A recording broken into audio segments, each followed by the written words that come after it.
Yes. Do you have feelings of sympathy for inanimate objects equal to your feelings for animate ones? I have sympathy for things that are sat upon. Like Chinese villagers. Yes, the exploited, the underdog. And yet your films have not really exploited this theme very much. Is it because you're a fatalist in some way that you don't think it's worth? No, it's because I get interested in abstraction. I've always been interested in abstraction since the age of about 14 or 15. I think it's a very important area, too. It's like music, which is an abstraction. It doesn't refer to things outside of itself.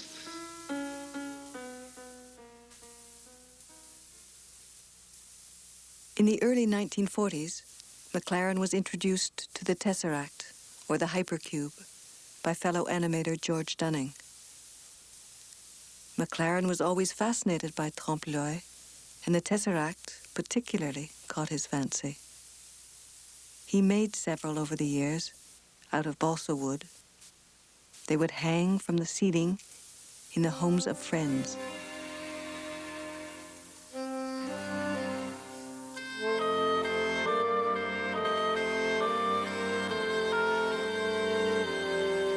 McLaren used the tesseract as the basis for the design of many things, large and small, including a house. I go in the west door, you go in the east.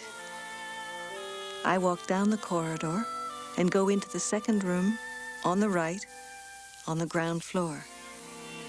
You go up one flight and take the first room on the left.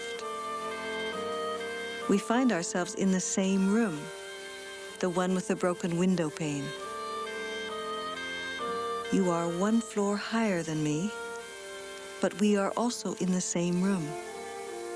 Are we, therefore, also on the same floor? How important are collaborators then in your process? Usually very important. And I wanted to specifically ask you about the role that Evelyn Lambert played in your films over the years. She played an immense role in almost all my films, except for the last 10 years when she started making her own films. We got together in the 40s. She started kind of as an assistant, but more and more we fitted in, and in some films she was really sort of co-directing them. I felt the value of a second person, provided that other person felt the same way about art and about color and about movement. And there she was.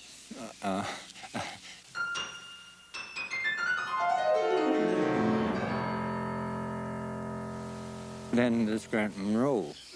With Grant, it's collaboration. Sometimes it's co-direction. Sometimes he's becoming editor.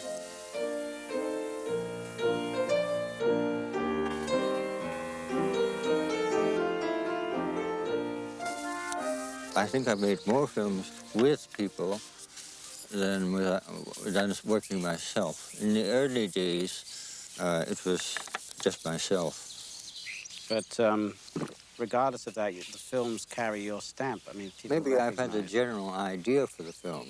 That's so with Eve Lambert. It was I who said, well, how about trying to make a very minimal film? This is before the minimalist movement and graphic arts. Could we see if we could make a film using a single line, but moving it and bending it and wiggling it, and see how long we can keep up the interest? I said, I don't think we can keep it up for more than a minute. And we tried various things, and it proved to be true. It just became boring. We decided we'll start with a single line, and then make it 2, and then 4, and then 7 or more, and more complex, build it up. When you say boring, are you thinking about it would bore an audience or it bores you? Boring the audience. There's an audience somewhere in the back of my mind. But for lines, vertical, horizontal, and mosaic, well, it would interest people who are interested in art, maybe, a limited audience. Does that worry you when you're making a film, that the audience may be limited? No, because I think most people, they can't be interested in everything. But if they're interested in film and in movement and art in general, there'd be a fair number of them interested in those films, I thought. But we were doing them more to amuse ourselves, I think. It is possible a seed for McLaren's minimalism was planted during his 1935 trip to Russia, where he saw paintings by the constructivist movement. They astonished the 21-year-old McLaren. The Russians had, interestingly and logically related in the gallery, starting from a sort of realist painting to simplified realism, to semi-abstract, to completely abstract, to getting sparser and fewer geometric forms, and right at the end of the gallery was this blank canvas.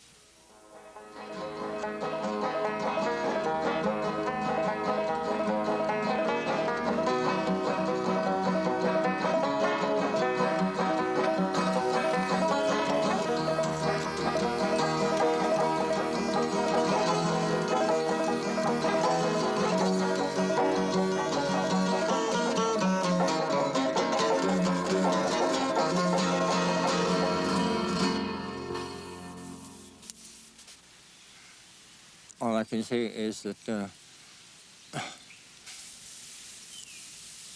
I don't know, maybe the spirit of the times, the era, the age you live in affects you. It's very difficult for an artist to escape the effects of the art that's going on around him and being done. He's usually part of the movement. Musoni, the Italian composer, wrote once that creative power may be more readily recognized the more it shakes itself loose from tradition. I would say on the whole that would be a correct statement, but there are exceptions. One great exception is Bach. He was, by many of his contemporaries, considered an old fuddy-duddy, still rummaging around in this counterpoint. Do you think an artist should recognize a tradition? It's a matter of his own feeling. If he finds there are other possibilities within that tradition, he should keep going ahead and pursuing them.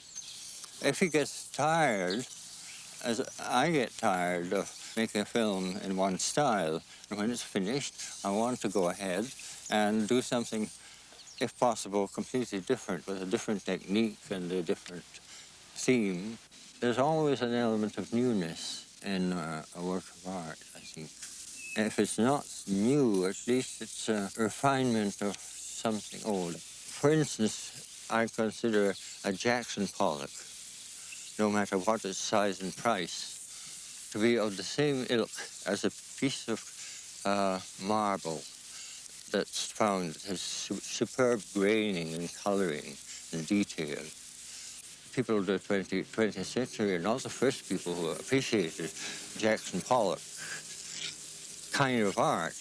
In the villas of Pompeii, during this first period of decoration, the walls had panels with just, they weren't marble, they were painted to imitate marble, just as Jackson Pollock. He wasn't imitating anything, but he was creating his own marble.